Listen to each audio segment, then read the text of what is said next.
नमस्कार, अजय त्रिवेदी। क्या बात है, इन दिनों देश भर में कांग्रेस और कांग्रेस के कुछ नेता चर्चाओं के केंद्र बिंदु में हैं, जिसमें सबसे पहला नाम अगर लिया जाए तो वो शशि थरूर का है, जो कि कांग्रेस केरल से 4 बार से सांसद हैं। शशि थरूर एक ऐसा नाम है जिसे कांग्रेस के भीतर भी और कांग्रेस के बाहर भी काफी सम्मान से उनका नाम लिया जाता है। वह इंटेलेक्चुअल्स में उनकी गिनती होती है। यूनाइटेड नेशंस में वो काम कर चुके हैं। वो भी एक दौर था जब सेक्रेटरी जनरल के लिए उन्होंने चुनाव लड़ा यूनाइटेड नेशंस में, जिसमें कि डॉक्टर मनमोहन सिंह और उनकी सरकार ने काफी कुछ मदद की शशि थरूर की। ये दीगर है कि वो चुनाव हार गए। यूनाइटेड नेशंस का वो सेक्रेटरी जनरल का चुनाव हारने के बाद मनमोहन सिंह उनको अपने देश की राजनीति में ले आए। 2009 में पहली बार, जहां तक मुझे याद आता है, वो केरल से सांसद चुने गए। कई महत्वपूर्ण पदों पर उनको रखा गया। कांग्रेस CWC, कांग्रेस की जो सबसे बड़ी कमेटी है, उसके वो मेंबर हैं। आज की तारीख में अगर बात की जाए तो कांग्रेस ने उन्हें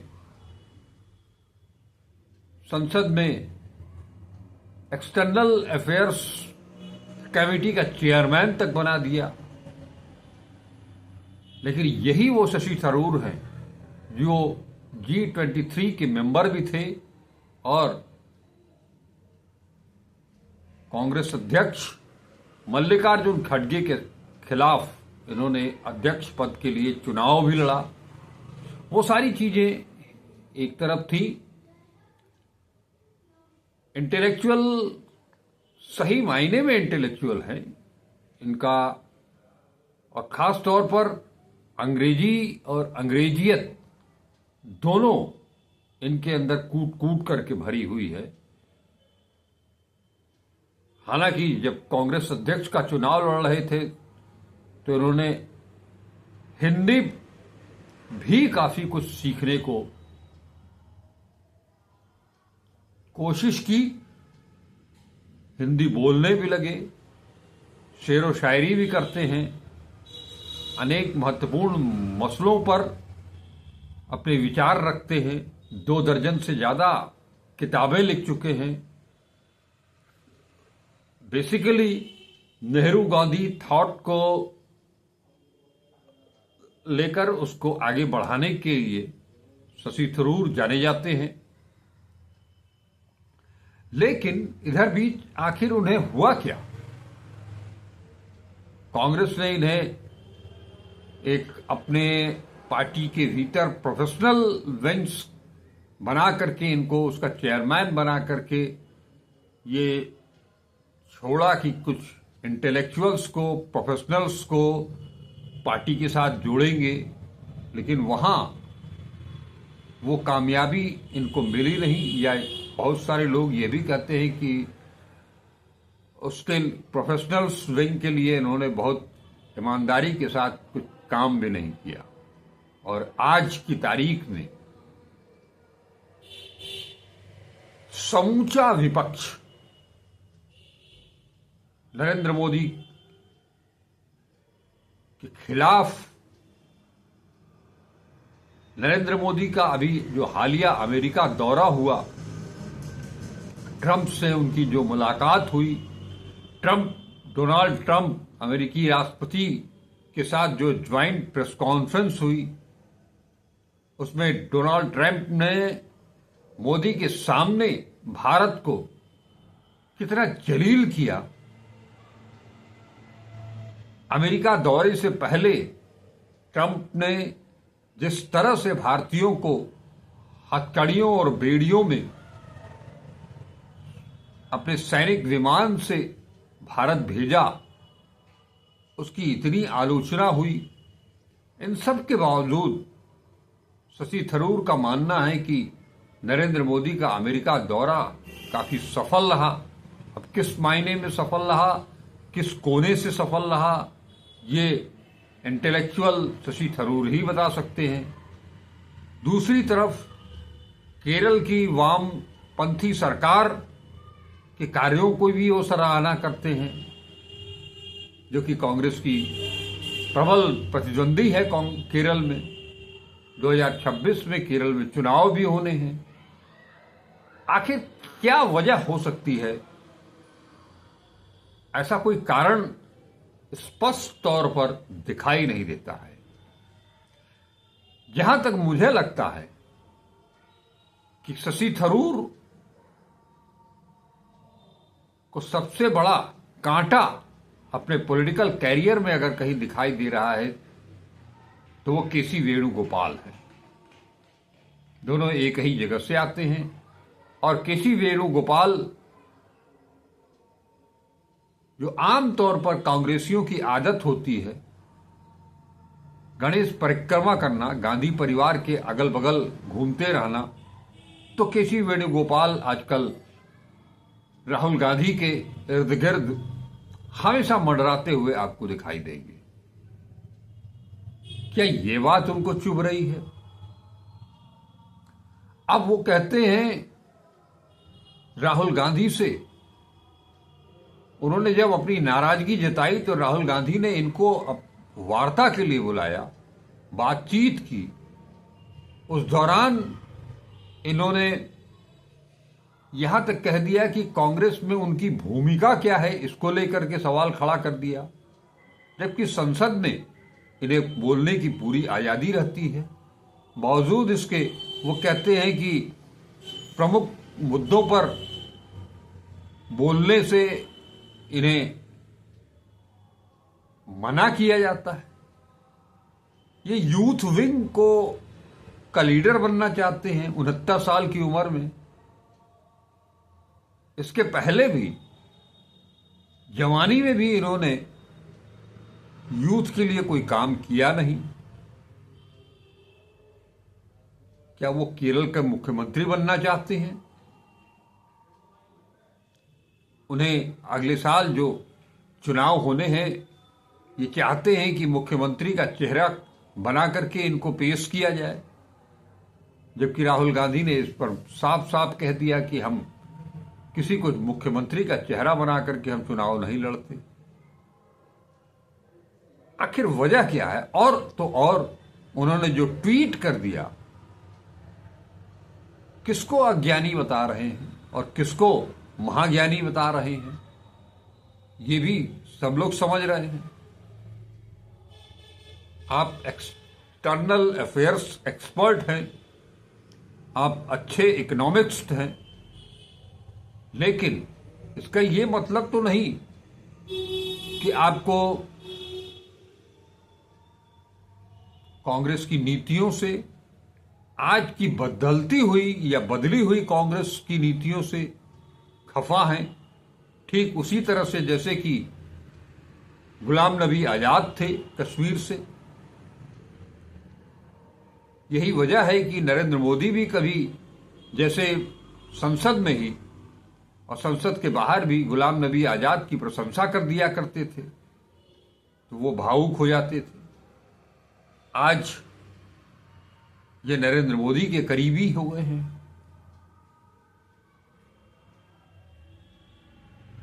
जिस कांग्रेस ने इनको सब कुछ दिया, अगर कांग्रेस इनसे सवाल करे कि आपने कांग्रेस को क्या दिया, तो वहां पर सिफर के अलावा और कुछ नहीं मिलेगा। बावजूद इसके उनकी विद्वत्ता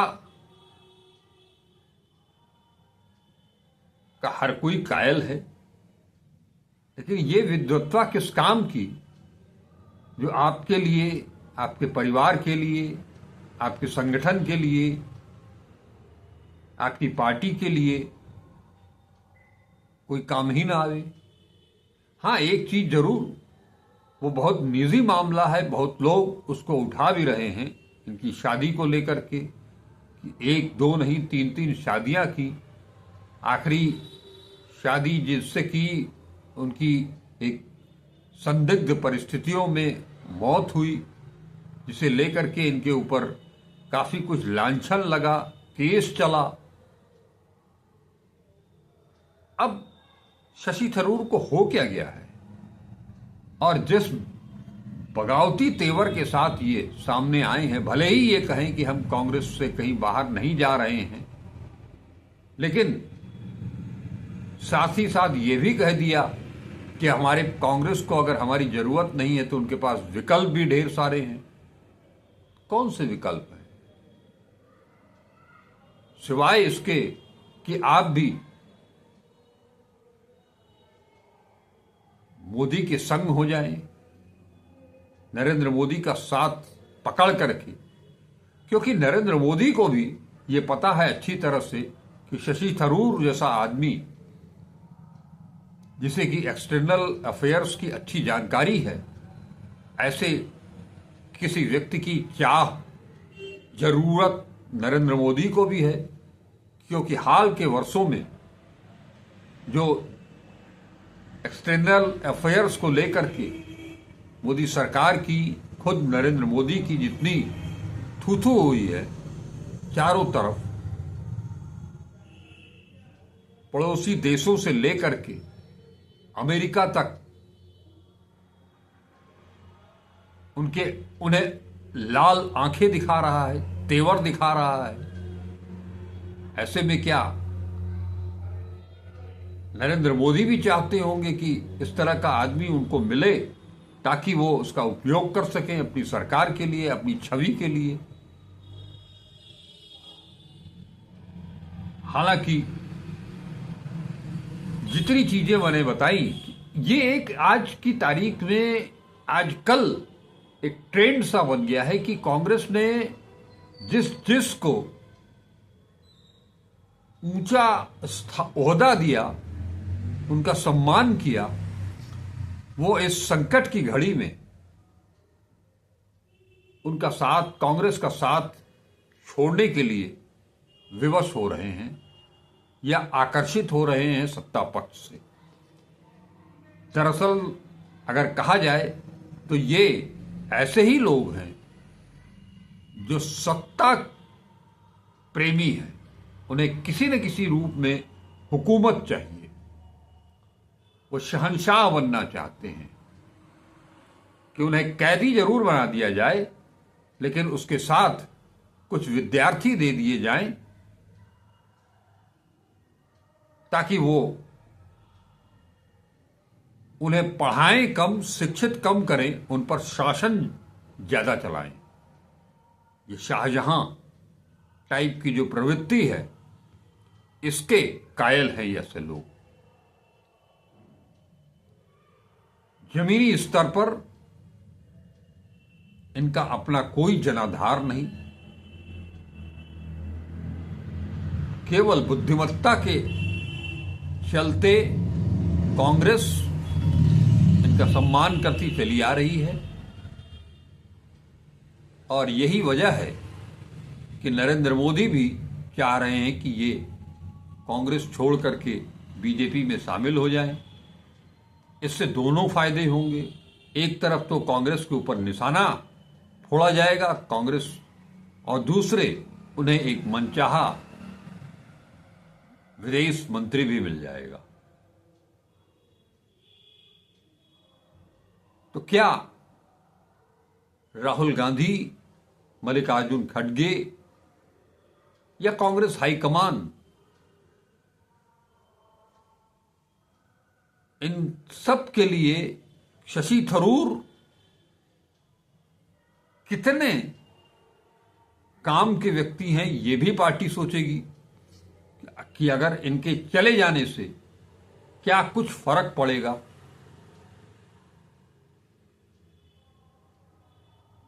हालांकि कांग्रेस और खास तौर पर राहुल गांधी ये कह चुके हैं पहले ही कि जिन्हें ईडी सीबीआई से डर हो, अपने सम्मान गौरव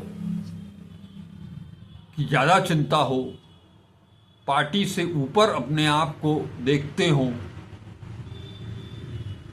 उन सभी के लिए दरवाजे खुले हैं। वो कभी भी कहीं भी जा सकते हैं और इन्हें चला ही जाना चाहिए। तो क्या अब ये समझ लिया जाए कि शशि थरूर की भी पार्टी से बाहर जाने का रास्ता खुल गया है। उन्होंने खुद ही वो दरवाजा खोल दिया है, वो भी ऐसे समय में जब कांग्रेस पार्टी के भीतर सफाई अभियान शुरू किए हुए है। क्या फर्क पड़ता है, बहुत सारे लोग चले गए, बहुत से नामी गिरामी लोग चले गए, ये भी चले जाएंगे। कम से कम ये तो नहीं होगा कि पार्टी के अंदर रह करके पार्टी की नीतियों के खिलाफ कोई बोलने वाला, जिसे लेकर के विपक्ष, सत्ता पक्ष माने कांग्रेस का विपक्ष मजाक उड़ावे। खैर, आने वाले 1-2 दिनों के अंदर ही ये मामला स्पष्ट हो जाएगा कि शशि थरूर कहां हैं, उन्हें कहां रहना चाहिए और उनकी सोच के मुताबिक उन्हें क्या कुछ मिलना चाहिए। अब हम बात करेंगे स्लीपर सेल की। राहुल गांधी और मल्लिकार्जुन खड़गे ने बहुत सोच समझ करके एक अच्छी रणनीति के तहत पार्टी के स्लीपर सेल को निशाने पर ले लिया है। उनकी सूची तैयार कर ली हो, चाहे वो भूपेंद्र सिंह हुड्डा हो, चाहे वो राजीव शुक्ला हो, कमलनाथ हो, सभी के सभी। नाम तो केसी वेणुगोपाल का भी आ रहा है कि इन सब को कांग्रेस हाशिए पर ले आना चाहती है, ले आने जा रही है। इनमें से कुछ को बाहर का रास्ता भी दिखा दिया जाएगा। हुड्डा साहब गांधी परिवार के बहुत करीबी रहे। कभी सोनिया गांधी ने जाट वोट बैंक को अपनी तरफ लाने के लिए हुड्डा साहब को हरियाणा की कमान संभाली, तो वो वहां के छत्रप बन गए और उस हुड्डा परिवार के चलते ही, हाँ एक नाम मैं भूल रहा हूं, कुमारी शैलजा। दरअसल कांग्रेस की एक सबसे बड़ी कमजोरी है अभी तक जो रही है कि जिसके भी कंधे पर हाथ रखा शीर्ष नेतृत्व ने, वो अपने आप को उससे भी ऊपर समझने लगा, लाइक के भस्मासुर। वो नेतृत्व को ही खाने के लिए तैयार हो गया। ऐसे लोग अगर पार्टी के बाहर ही चले जाएं तो ही अच्छा है, चाहे वो कमलनाथ ही क्यों न हो, जिन्हें इंदिरा गांधी, राजीव गांधी और संजय गांधी के बाद अपना तीसरा बेटा मानती थी। लेकिन वो भी दरअसल स्लीपर सेल ही निकले।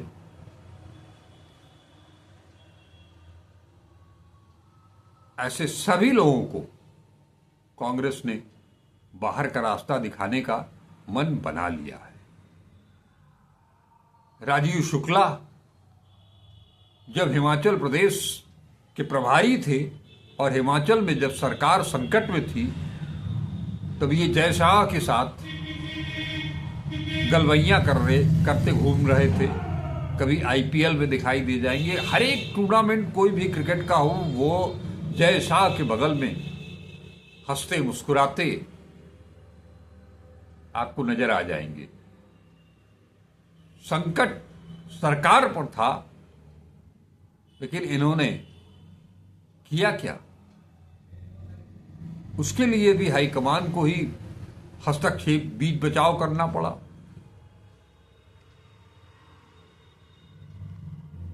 ऐसे लोग जिस तरह से कांग्रेस को में रह करके कांग्रेस को डैमेज कर रहे हैं, उनको निकालने का जो बीड़ा राहुल गांधी ने उठाया है उसकी प्रशंसा की जानी चाहिए।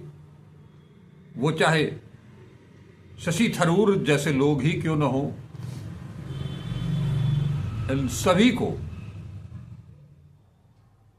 बाहर का रास्ता दिखाना ही चाहिए। इसके अलावा कांग्रेस के पास और कोई विकल्प भी नहीं बचा है। शशि थरूर क्या बीजेपी में जाकर के जिस तरह से, जिस अंदाज में उन्होंने राहुल गांधी से बातचीत की, क्या वो नरेंद्र मोदी और अमित शाह से उस तरह की बात कर सकते हैं क्या? कांग्रेस से बहुत सारे लोग गए, वहां जाकर के उनकी बोलती क्यों बंद हो गई? बहुत तुर्रम खां नेता थे, पंजाब में कांग्रेस की सरकार बनाई, सरकार को अच्छे ढंग से चलाया कैप्टन अमरिंदर सिंह, लेकिन उनकी भी अति महत्वाकांक्षा जागी और वो भी बीजेपी में चले गए। आज कहीं नाम सुनाई देता है क्या अमरिंदर सिंह का?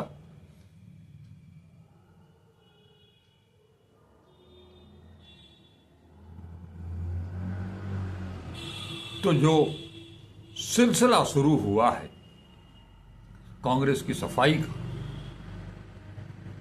उसमें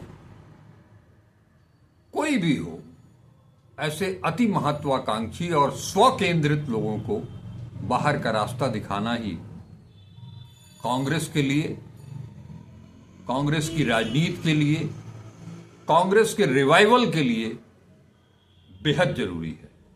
नमस्कार, अजय चतुर्वेदी।